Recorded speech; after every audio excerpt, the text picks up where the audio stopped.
கடவுள் எப்படி உருவானாரு? கடவுள் எப்படி உருவானாரா? வேற கேள்வி. இந்த முருகரே இந்த முருகர் ஏன் இந்த வந்து எடுத்திருந்தாரு? ஏன் இவ்வளவு நாள் இருக்குல்ல, அங்கெல்லாம் ஏன் போகாம இங்க மட்டும் வந்திருக்காரு?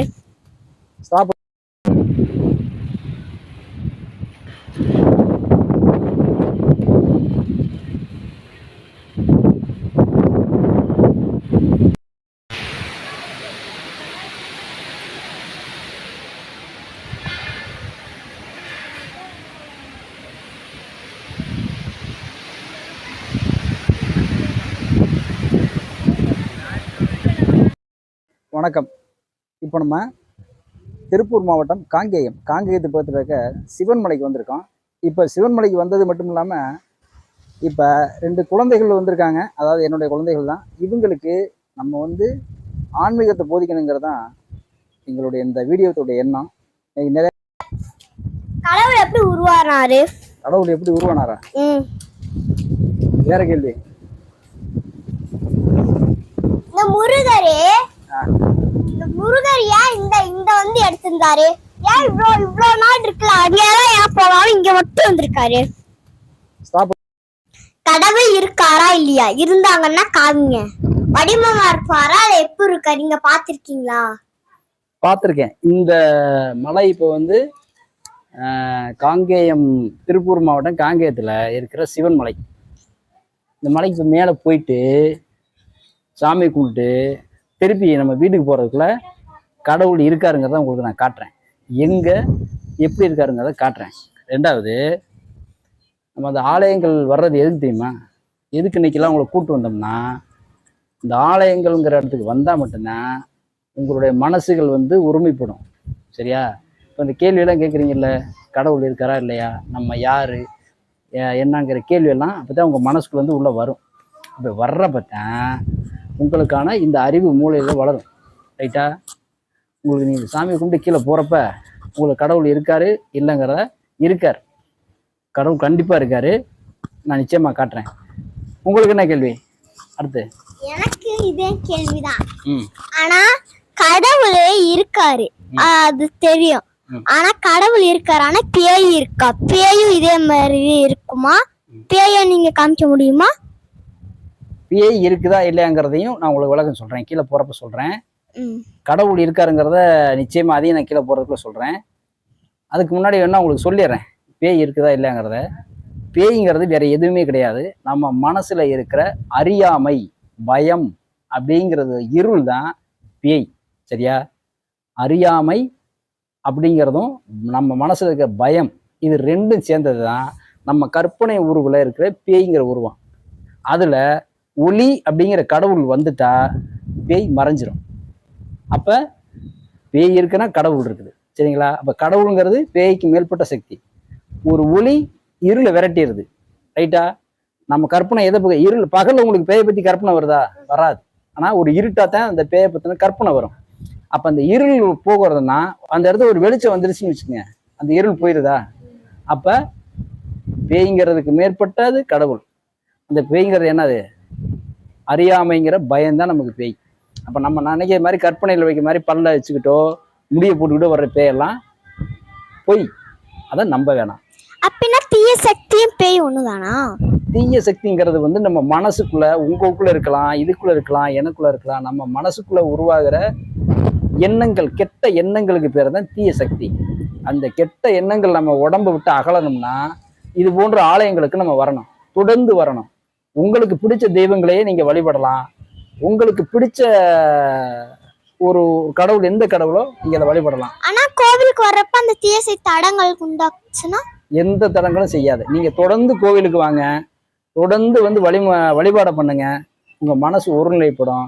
உங்களுக்கு வந்து புத்துணர்ச்சி வரும், உங்களுக்கு பயம் போகும், தெளிவு பிறக்கும். ஆன்மீகங்கிறது என்னன்னு நீங்க முழுசா தெரிஞ்சுக்குவீங்க. உங்களுக்கு அறிவு வளரும். அதை விட மெயினா நம்ம கடவுளை கும்பிடுறோமோ கும்பிடலையோ 2வது விஷயம்.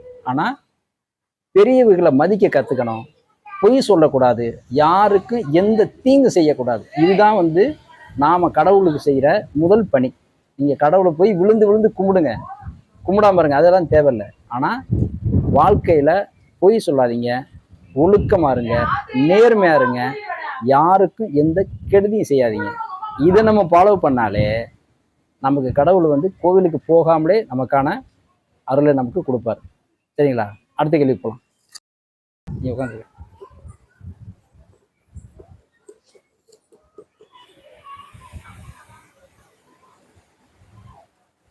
இப்போ நம்ம சிவன் மலையுடைய பாதி மலைக்கு வந்துட்டோம். இந்த மலையுடைய சிறப்பு பற்றியும் இப்போ நான் கண்டிப்பாக உங்களுக்கு சொல்லிடணும். இந்த மலையில் புகார் பெட்டின்னு சொல்லி முன்னாடியே வச்சுருக்காங்க. அதில் என்னென்னா, நமக்கு என்ன வேண்டுதல், நமக்கு என்ன குறைகள் அப்படிங்கிறத அங்கே எழுதி நம்ம போடுறதுக்கான ஒரு பெட்டியாகவும் மேலே வச்சுருக்காங்க. அதுபோல் அதை உத்தரவு பெட்டின்னு சமயத்தில் சொல்கிறாங்க. கடவுள் வந்து இந்த வருஷத்துக்கு இன்னது தான், இந்த வருஷத்துக்கு பலன் இந்த தான் அப்படின்னு சொல்லி கடவுள் வந்து ஒரு உத்தரவு போடுறதாகவும் அந்த பெட்டியை சொல்லுவாங்க. உத்தரவு பெட்டி, புகார் பெட்டின்னு. அந்த பெட்டி இந்த நம்ம தமிழ்நாட்டிலேயே இந்த மாதிரி ஒரு சிஸ்டம் வந்து நம்ம இந்த சிவன் மலையில் இருக்க இந்த முருகன் கோயில் மட்டும்தான் இருக்குது. இது சமயத்தில் பின்னாடி என்ன நடக்க போகுது அப்படிங்கிறத பற்றியும் முன்னாடியே முருகன் உத்தரவு சொல்லிடுவார் அப்படிங்கிறதையும் அந்த பெட்டியில் வந்து போடுறது வந்து எடுத்து சொல்லுவாங்க. அந்த மாதிரி ஒரு அமைப்பு இந்த மலையில் தான் இருக்குது. அதையும் நம்ம பார்ப்போம். இந்த பாதி மலைக்கு வந்துட்டோம். வாங்க அடுத்து போவோம். மற்ற கேள்விகள் நம்ம கேட்கறதுக்காக வழக்கம் போல இருக்காங்க நம்ம குழந்தைகள். அவங்கள்டையும் இந்த கேள்வியை திருப்பி கேட்குற பதில் சொல்லிக்குவோம். வாங்க போகலாம். இந்த மலையுடைய சிறப்பு பற்றியும் இப்போ நான் கண்டிப்பாக உங்களுக்கு சொல்லிடணும். இந்த மலையில் புகார் பெட்டின்னு சொல்லி முன்னாடியே வச்சுருக்காங்க. அதில் என்னென்னா, நமக்கு என்ன வேண்டுதல், நமக்கு என்ன குறைகள் அப்படிங்கிறத அங்கே எழுதி நம்ம போடுறதுக்கான ஒரு பெட்டியாகவும் மேலே வச்சுருக்காங்க. அதுபோல் அதை உத்தரவு பெட்டின்னு சமயத்தில் சொல்கிறாங்க. கடவுள் வந்து இந்த வருஷத்துக்கு இன்னது தான், இந்த வருஷத்துக்கு பலன் இந்த தான் அப்படின்னு சொல்லி கடவுள் வந்து ஒரு உத்தரவு போடுறதாகவும் அந்த பெட்டியை சொல்லுவாங்க. உத்தரவு பெட்டி, புகார் பெட்டின்னு. அந்த பெட்டி இந்த நம்ம தமிழ்நாட்டிலேயே இந்த மாதிரி ஒரு சிஸ்டம் வந்து நம்ம இந்த சிவன் மலையில் இருக்க இந்த முருகன் கோயில் மட்டும்தான் இருக்குது. இது சமயத்தில் பின்னாடி என்ன நடக்க போகுது அப்படிங்கிறத பற்றியும் முன்னாடியே முருகன் உத்தரவு சொல்லிடுவார் அப்படிங்கிறதையும் அந்த பெட்டியில் வந்து போடுறது வந்து எடுத்து சொல்லுவாங்க. அந்த மாதிரி ஒரு அமைப்பு இந்த மலையில் தான் இருக்குது. அதையும் நம்ம பார்ப்போம். இந்த பாதி மலைக்கு வந்துட்டோம். வாங்க அடுத்து போவோம். மற்ற கேள்விகள் நம்ம கேட்கறதுக்காக வழக்கம் போல இருக்காங்க நம்ம குழந்தைகள். அவங்கள்டையும் இந்த கேள்வியை திருப்பி கேட்குற பதில் சொல்லிக்குவோம். வாங்க போகலாம். இப்போ நம்ம மேலே வந்துட்டோம். நீங்கள் பின்னாடி பார்க்குறதான் காங்கேயத்துக்கு பக்கத்தில் இருக்கிற சிவன் மலை முருகன் திருக்கோவில். இதில் உள்ளே வந்து வீடியோ எடுக்கிறதுக்கோ புகைப்படம் எடுக்கிறதுக்கு வந்து அனுமதி இல்லை. ஆனால் கோவிலில் வந்து தேர் ஓடுறதுக்கான வழிகள் எல்லா சிறப்பும் சிலோடு இருக்குது. முடிஞ்சால் நீங்களும் ஒரு டைமு இந்த கோயிலுக்கு மறக்காமல் வாங்க. இந்த மற்றபடி இந்த கோயிலுடைய சிறப்பம்சம் என்னங்கிறதையும் நான் பார்க்கலாம். அந்த பக்கம் பஸ்ஸு மேலே வந்து வர்றதுக்கு அப்படியே அந்த பக்கம் திருப்புங்க. அங்கே வந்து பஸ் வசதிக்கான எது இருக்குது. கீழே அந்த இடத்துல இருக்குன்னா கீழே வந்து பஸ் ஸ்டாண்ட் இருக்குது. பஸ் வசதியும் இருக்குது. நீங்கள் போய்க்கலாம், வந்துக்கலாம். அந்த மாதிரி வசதியும் பண்ணி கொடுத்துருக்காங்க. நம்ம காரில் இருந்தால் கார்லேயும் வந்துக்கலாம். டூ வீலருக்கு 5 ரூபா அமௌண்ட் வந்து கட்டணம் பே பண்ணுறாங்க. டூ வீலர் வர்றவங்க வந்துக்கலாம். வாங்க மற்றது பார்க்கலாம். வாங்க.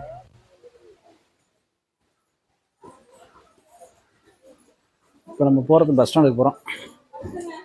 கீழே பஸ்ஸுக்கு போகிறவங்க பஸ்ஸுக்கு போய்க்கலாம்.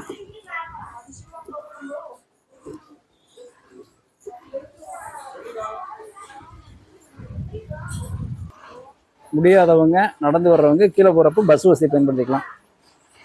சிவன்மலை திருக்கோயில்னு சொல்லி சிவன்மலை தேவஸ்தானமே வந்து பஸ் வசதி ஏற்பாடு பண்ணியிருக்காங்க. இதில் சாலை வசதியும் வந்து நல்லா நீட்டாக போட்டிருக்காங்க. மேலே பஸ்ஸும் போகும், டூ வீலர், கார் எல்லாமே போகும். நம்ம மலையுடைய பாதி பகுதியில் இருக்கோம். அப்பா ஓரத்துக்கு வா, இந்த பக்கம் வா. சாலை வசதி நல்லா பண்ணியிருக்காங்க. இதில் என்ன ஒன்றுன்னா, அதிகமாக எல்லா இடத்துலையும் இந்திக்காரங்க வந்து ஜோடி ஜோடியாக வந்து இந்த கோயிலோட புனிதத்தை கெடுக்கிற மாதிரி நிறைய வழக்கம் போல் அதே மாதிரி பண்ணுறாங்க. பயணத்தை தொடருவோம். முருகனுக்கு தமிழில் தான் அர்ச்சனை பண்ணுறாங்க. தலை வெளிச்சமாக வேம்பும் அரச மரமும் இருக்குது.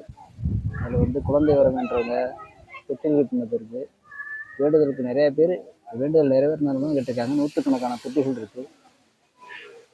இதே மாதிரி கல்யாணம் வர வேண்டவங்க நடந்ததுக்கு மாதிரி இந்த மரத்தில் நாளைக்கு கேட்டிருக்காங்க. ஒரு முறையேனும் வந்து தரிசிக்க வேண்டிய இடம். இப்ப நம்ம மேல போய் முருகனை தரிசிச்சுட்டு வந்துட்டோம். ரைட்டா? இப்போ வந்து நீங்க கேட்ட கேள்விக்கு பதில் கொடுத்துருவோம். பின்னாடி இருக்கிற இந்த ராகு கேது இவங்களை சாட்சியா வச்சு உங்களோட முன்னிலையில உங்களுக்கு அந்த பதில் கொடுக்குறேன். இப்ப கடவுள் இருக்காரா இல்லையான்னு கேட்டீங்கல்ல, அதுக்கு முன்னாடி ஒரே ஒரு சின்ன கேள்வி கேட்கிறேன். அதுக்கு உங்களுக்கு வந்து பதில் மட்டும் ஒரே ஒரு வந்து 2 பேர் சொல்லுங்க. நீங்க 2 பேரும் ஒரு பக்கம் போய்கிட்டு இருக்கீங்க. ஒரு மான் காயம்பட்டு அடிபட்டு கிடக்குது, சரிங்களா? அடிபட்டு கிடக்குது. அதுக்கு பக்கத்திலேயே அந்த காயம்பட்டதுக்கான மூலிகை இருக்குது. நீங்க என்ன பண்ணுவீங்க? அந்த மானை பார்த்துட்டு அப்படியே போயிருவீங்களா, என்ன செய்வீங்க? காப்பாத்துவேன். அந்த மானை காப்பாற்றுவீங்க. ரைட். அப்படியே அடுத்து இன்னும் கொஞ்சம் தூரம் போறீங்க. ஒரு வயசான பாட்டிமா வந்து பசி பசின்னு சொல்லி அப்படியே உங்களை பார்த்து, ஐயா ஏதாவது பசி இருந்தா கொடுங்கய்யா, ஐயா பசிக்குதியான்னு சொல்லி அவங்க கேட்குறாங்க. அப்படி கேட்குறப்ப உங்க கையில சாப்பாடு இருக்கு, சாப்பாடு இருக்குது, ஆனா உங்களுக்கு மட்டும்தான் இருக்குது.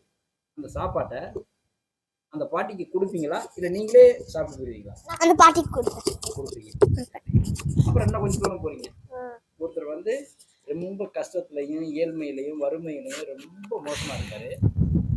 அவர்கிட்ட இன்னைக்கு ஏதாச்சும் ஒரு 50 ரூபா 100 ரூபாய் இருந்தா தான் இன்னைக்கு ஒரு வேளை நம்ம சாப்பிட முடியும் அப்படிங்கிற அவ்வளவு கஷ்டத்துல இருக்காரு.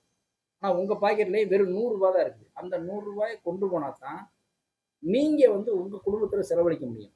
அப்ப அவங்க வந்து ஐயா ஏதாச்சும் இருந்தா தர்மம் பண்ணுங்கன்னு கேக்குறாங்க. அப்ப நீங்க என்ன பண்ணுவீங்க? அந்த 100 ரூபாய் நான் கொடுத்துருவேன். அந்த 100 ரூபாய் கொடுத்துருவேன். நான் என்ன பண்ணுவேன்னா 50 ரூபாய் அவங்களுக்கு கொடுத்துட்டு மீதி 50 ரூபாய் நான் வச்சுக்குவேன். சரி. அப்புறம் அதை தாண்டி திருப்பி போறீங்க. ஒரு எறும்பு தண்ணியில விழுந்துருது. தண்ணியில விழுந்து அந்த தண்ணீர் வந்து கரையில ஏறுறதுக்கு தத்தளிச்சுட்டு இருக்குது. அதுக்கு பக்கத்துல ஒரு சின்ன இலை கிடக்குது. அதை உங்க மனசு வந்து சொல்லுது, இந்த இலையை தூக்கி இந்த எறும்புக்கு முன்னாடி வச்சா அந்த எறும்பு மேலே ஏறி வந்துடும் அப்படின்னு உங்க மனசு சொல்லுது. ஆனா நீங்க செய்யலாமா செய்யக்கூடாதான்னு நீங்க தான் முடிவு பண்ணணும். என்ன செய்வீங்க? இது எல்லாம் என்ன? ஒருத்தருக்கு உதவணும், கஷ்டப்படுறவங்களுக்கு வந்து உதவணும், நல்லது செய்யணும் அப்படிங்கிற இந்த எண்ணம் உங்க மனசுக்குள்ள இருக்குங்களா? இதுதான் கடவுள். சரியா? இதுதான் கடவுள். அப்ப கடவுள் எங்க இருக்காரு? நமக்குள்ள இருக்காரு. நமக்குள்ள இருக்க நல் எண்ணங்களா இருக்காரு. கரெக்டா? இப்ப குறிப்பா வந்து நம்ம வந்து இப்ப பழனிக்கு போறோம். பழனியில வந்து முருகன்ங்கிற ஒரே ஒரு 3 எழுத்து மந்திரம் எத்தனை லட்சம் பேர் அந்த பழனி கோவிலுக்கு வர்றாங்க. இங்க பாருங்க மேடம், இங்க பாருங்க, உங்கள்ட்ட தான் கேட்டு, பழனிங்கிற அந்த கோவிலுக்கு எத்தனை லட்சம் பேர் வர்றாங்க. அத்தனை லட்சம் பேர் வர்றதுனால அவங்க மூலமா எத்தனை லட்சம் பேருக்கு வியாபாரம் நடக்குது. அவங்க மூலமா வந்து கவர்மெண்ட்டுக்கு எவ்வளவு வருமானம் வருது. இது எல்லாருடைய வாழ்க்கையிலே இருக்கிற ஒரே ஒரு சொல் 3 எழுத்து மந்திரமான அந்த முருகன். இந்த முருகன் அதனாலதான் குன்று இருக்கும் இடமெல்லாம் குமரனாக அமர்ந்திருக்கிறார். அந்த ஊர் மக்களுக்கு அவராகவே வருமானமாகவும் வாழ்வுக்கு வந்து வளமாகவும் எல்லாமும் இங்க இருக்கிறார். அப்ப நாம எதுவா இருக்கிறோமோ அதுவாவே கடவுளா இருப்பார். நாம நல்லது செஞ்சோம்னா நல்லதே செய்வார், நல்லது நினைச்சோம்னா நல்லதே செய்வார். ரைட்டா? இதுல இருந்து என்ன பண்ணுவீங்க? நல்லதை மட்டும்தான் செய்யணும், பொய் சொல்லக்கூடாது, பெரியவங்களை மதிக்கணும், கஷ்டப்படுறவங்களுக்கு உதவணும். கரெக்டா? இதை சரியா நீங்க செஞ்சீங்கனாலே உங்களுக்கு கல்வி, உடல் ஆரோக்கியம், உறவு ஆரோக்கியம், செல்வம் எல்லாத்தையும் இந்த எம்பெருமான் சிவனும் முருகனும் நிச்சயம் கொடுப்பாங்க. ஓகேவா? கடைசி ஒரு இறுதி கேள்வி, 2 கேள்வி. இப்ப இவர் இருக்கார், சிவன் இருக்கார். சிவன் தலையில ஒருத்தவங்க இருக்காங்க.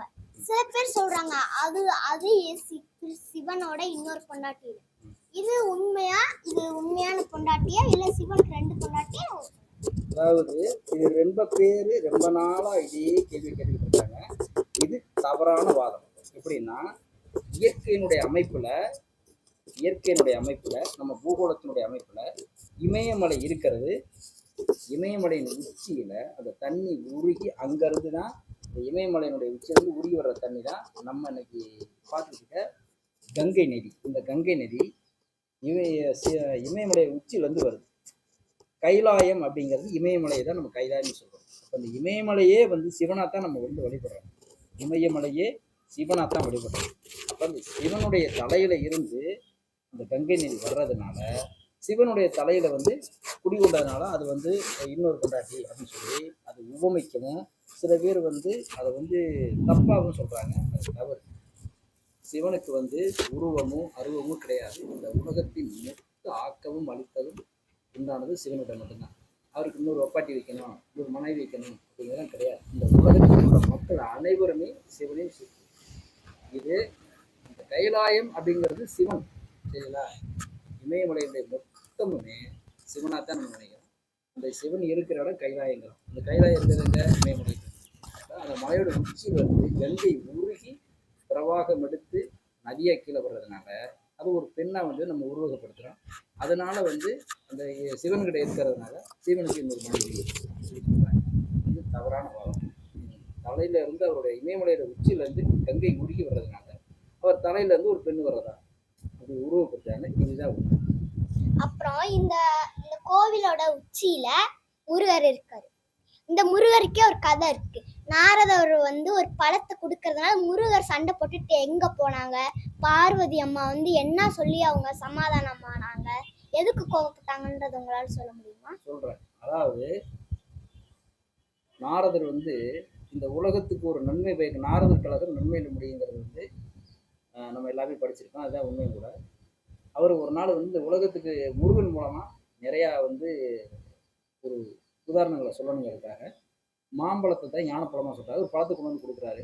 அப்போ வந்து அந்த பழத்தை யாருக்கு பிரித்து கொடுக்குறதுங்கிற போட்டி வர்றப்ப, விநாயகருக்கு முருகனுக்கு பிரித்து கொடுக்குற போட்டி வர்றப்ப, அப்போ முருகன் என்ன, அப்போ சிவன் என்ன சொல்கிறாருன்னா, இந்த உலகத்தை யார் முதல்ல சுற்றி வர்றாங்களோ அவங்களுக்கு தர்றாங்க, அவங்களுக்கு தான் அந்த பழம் அப்படி சொல்லி நாரதர், சிவன், பார்வதி எல்லாரோடையும் பேசி முடிவு எடுக்கிறாங்க. சரி, நம்ம உலகத்தை தானே சுற்றணும் அப்படின்னு சொல்லிட்டு முருகன் மயில் எடுத்துக்கிட்டு உலகத்தை சுத்த போகிறாரு. விநாயகர் வந்து அப்பனா அம்மாவும் தானே வந்து உலகம், அதனால நான் உங்களை சுற்றி வரேன்னு சொல்லிட்டு பழத்தை வாங்கிக்கிறேன். திரும்பி வந்த முருகன் வந்து எனக்கு பழத்தை கொடுக்காம ஏமாத்திட்டீங்க அப்படின்னு கோச்சிட்டு கோவத்துல பழனி மலையில போய் நின்னுக்கிறாரு. அவர் ஏன் பழனி மலையில போயிட்டார்? வேற நிறைய மலை இருக்கலாம், அங்க போய் காரணம் இருக்கு. பழனியில நின்னதுனாலதான் இன்னைக்கு பல லட்சம் பேர் வழிபடுற இடமா அந்த இடம். அது முருகன் தான் நம்ம கேட்கணும். ஏன்னா அந்த மக்களை பூரா காப்பாற்றுறதுக்காகவும் மக்களுடைய பேர் வழங்குறதுக்காகவும் அவர் தேர்ந்தெடுத்து வந்த நின்ன இடம் அந்த மலை குன்று.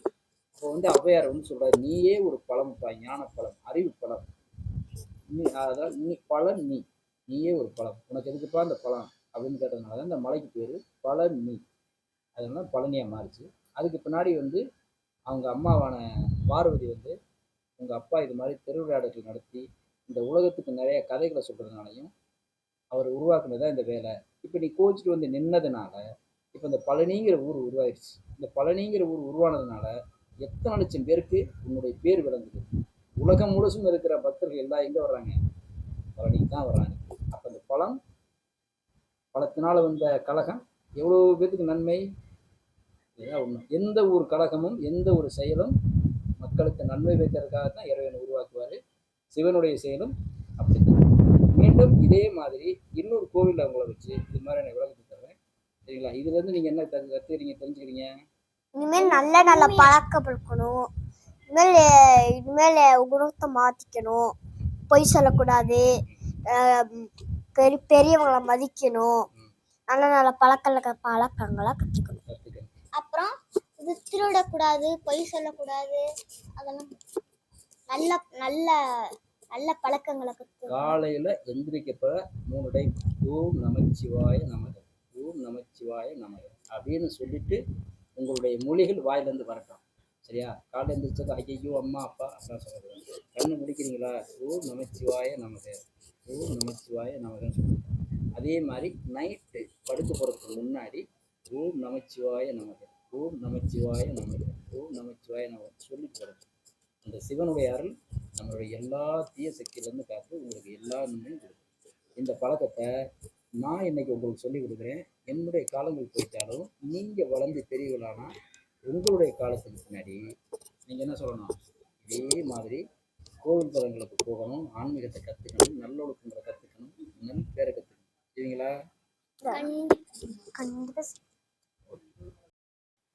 ஓகே. இதே போல் உங்களுடைய குழந்தைகளுக்கும் ஒரு கோவிலுக்கு கொண்டு போனால் இதே மாதிரியான ஆன்மீக கருத்துக்களை முடிஞ்சுன்னு சொல்லுங்கள். மீண்டும் இது போல் ஒரு நல்ல வீடியோவை சந்திக்கிறேன். நன்றி, வணக்கம்.